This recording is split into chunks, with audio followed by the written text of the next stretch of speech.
Hey everyone, and welcome back to my channel. Today, I want to talk about something that has been on my mind a lot lately.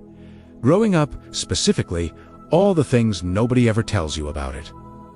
We're going to do it a little differently today. I want to take you back to my childhood, to a small village nestled amongst baobab trees and red earth, where the sun kisses your skin a little harder and the stars feel a little closer. I remember being a small girl, running barefoot through the dusty paths, my laughter mixing with the chirping of crickets. My grandmother, my Coco, was the heart of our home. She had wrinkles that told stories, and her hands, though calloused from years of work, were the gentlest I'd ever known. She would sit under the big mango tree, weaving baskets, and I would sit at her feet, listening to ancient tales of clever spiders and talking animals. In those moments, growing up seemed like the most magical adventure. It was about getting taller, being allowed to stay up later, and finally being strong enough to carry the water pot from the river without spilling a drop. My older cousins seemed to have it all figured out. They had secrets they whispered behind their hands, and they walked with a confidence I longed for. I thought,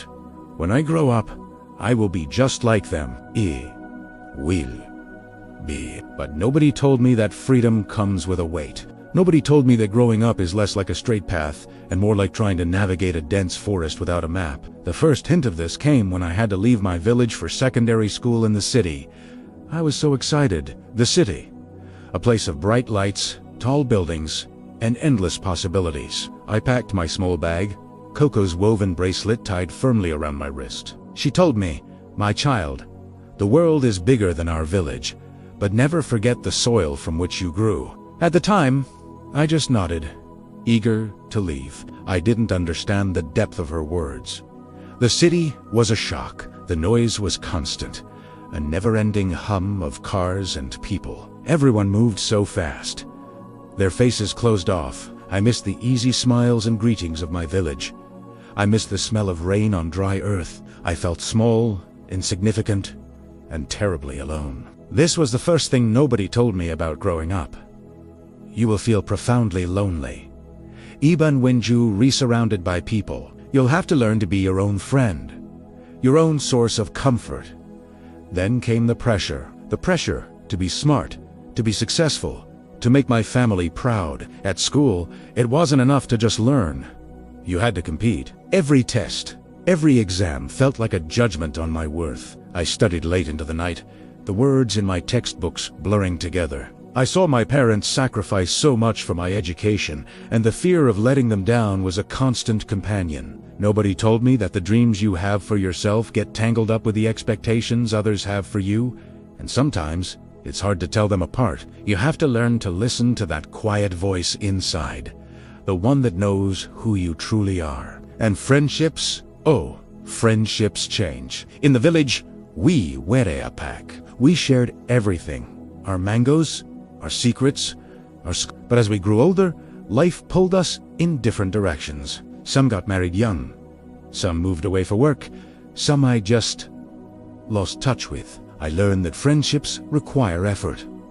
They are like a garden. You can't just plant a seed and expect it to grow. You have to water it, tend to it, and protect it from weeds. Nobody told me that you would have to say goodbye to people you thought would be in your life forever, and it would hurt in a way you couldn't explain. But they also didn't tell me that the friends who stay, the ones who make the effort with you, become your chosen family. One of the biggest lessons was about failure. I failed. A lot. I failed a maths exam I had studied so hard for. I tried to start a small business selling beaded jewelry, and it flopped. Each failure felt like a punch to the gut. I felt like a fraud. Everyone back home thought I was this brilliant city girl. But here I was, stumbling. I wanted to pack my bags and run back to the safety of Coco's mango tree. I remember calling her, my voice thick with tears. I told her I was a failure. She listened patiently, and then she said something I will never forget. "My child, did you think the baobab tree became so strong without losing its leaves in the dry season? Did you think the river flows smoothly without ever hitting rocks? Growing is falling and getting back up. Each time you rise, your roots grow deeper." That's when it clicked. Nobody tells you that failure isn't the opposite of success.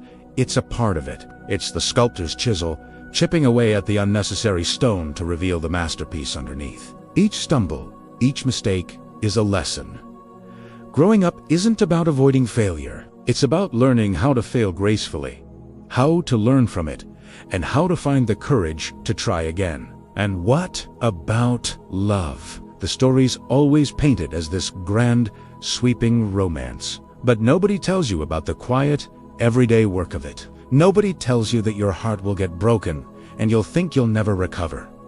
But you do. You learn that the most important love story is the one you write with yourself. You have to learn to love your own company, to appreciate your own strengths, to forgive your own flaws. When you can do that, you can love others from a place of fullness, not a place of need. Growing up also means watching the people you love grow old. This is perhaps the hardest truth nobody prepares you for. I went back to the village one holiday, and I saw my Coco.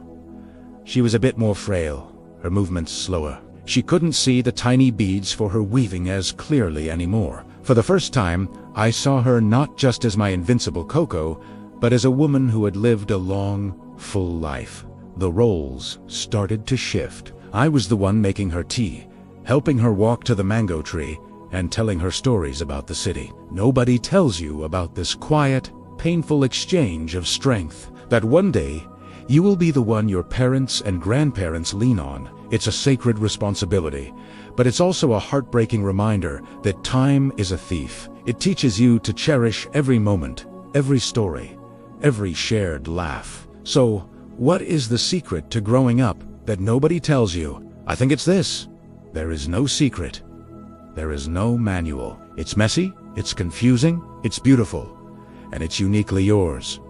It's about collecting scars and stories. It's about learning to dance in the rain when you were expecting sunshine. It's about realizing that Coco was right. No matter how far you go, you carry the soil of your home in your heart. It's about finding joy not in the destination, but in the journey itself. The joy of a quiet cup of tea in the morning. The joy of a heartfelt conversation with a friend. The joy of watching a sunset paint the sky in colors you can't name. Growing up isn't about having all the answers. It's about learning to be comfortable with the questions. It's about being brave enough to write your own story, even when you don't know how the next chapter ends. It's about becoming your own Coco, with your own wisdom to share, your own stories etched into your skin. And that, I think, is the most beautiful adventure of all. Thank you so much for joining me on this little trip down memory lane. I hope it resonated with you. What's something nobody told you about growing up? Don't forget to like this video if you enjoyed it, and subscribe for more content. I'll see you in the next one.